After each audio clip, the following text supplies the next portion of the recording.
Bonjour à tous et bienvenue sur boursicoté.com pour cette nouvelle analyse technique Forex et matières premières avec une paire de devises euro-dollar qui ne réagit pas énormément aux tensions géopolitiques qui est autour de l'Ukraine, puisqu'on reste ici dans une zone d'évolution telle qu'elle existait déjà la semaine dernière, et ce depuis l'inscription de ce point bas ici proche des 1.1290. On oscille ici entre ce niveau et la zone des 1.1370, donc ça reste globalement neutre d'un point de vue très court terme sur cette paire de devises euro-dollar dans une dynamique qui était déjà neutre précédemment, donc pas de signal technique actuellement sur cette paire de devises. Et c'est à peu près la même histoire sur la paire de devises livre sterling contre dollar américain, si ce n'est que suite donc au franchissement ici à la hausse de cette petite dynamique haussière, on avait trouvé ici la zone des 1,3580 comme zone de support. Et bien cette zone a été cassée aujourd'hui, donc on la repasse à la baisse. On a un rebond technique ici qui vient valider la moyenne mobile 20 exponentielle comme une résistance.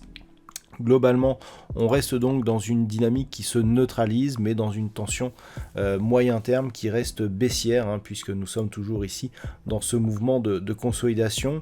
Alors, pour l'instant, on n'a pas une dynamique énorme. On voit ici que tant que l'on reste entre 1.35 et 1.3630, eh bien c'est totalement neutre, donc très peu de mouvement là aussi actuellement sur cette paire de devises, livre sterling contre dollar américain. Sur l'or, nous avons connu donc un regain de hausse suite aux tensions géopolitiques autour de l'Ukraine. On est venu tester ici cette zone de résistance qui était déjà clairement identifiée à 1910 $ l'once. C'était déjà identifié lors des précédentes analyses. Donc suite à ce contact, eh bien, on revient chercher ici une zone de support sur la moyenne mobile 20 exponentielle. Donc clairement, on est toujours dans la continuité ici de ce mouvement haussier. Un second contact ici sur cette zone serait un signal très important sur la dynamique moyen terme.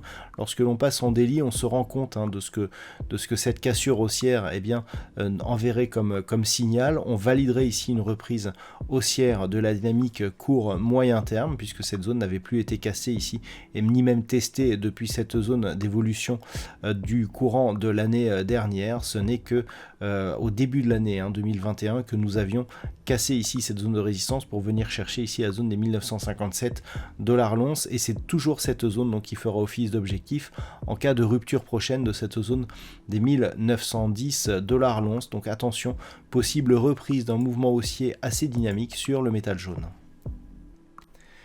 Sur le WTI, malgré donc un regain d'inquiétude, on a bien cassé ici cette zone des 91,80, mais sans relais, c'est-à-dire qu'on a inscrit un tout petit point haut significatif, on se rapproche de l'objectif des 95 $ le baril, et puis on revient ici se reposer sur cette zone des 91,80.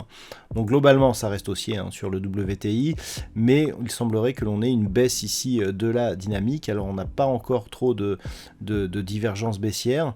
Attention toutefois, si après cette tentative, eh bien les cours revenaient ici sous une zone de point bas intermédiaire proche de ce niveau ici des 87,50 $ le baril, eh bien on pourrait bien connaître un signal de retournement sur le WTI.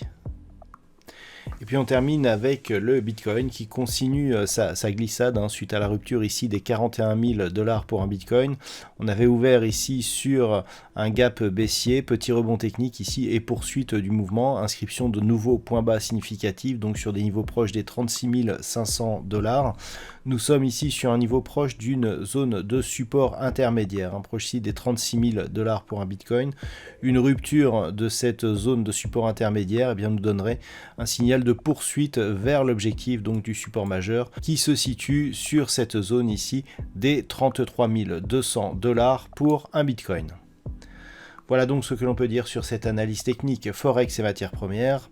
Je vous souhaite de passer une bonne soirée. On se retrouve dès demain pour d'autres analyses techniques, toujours sur le site boursicoté.com.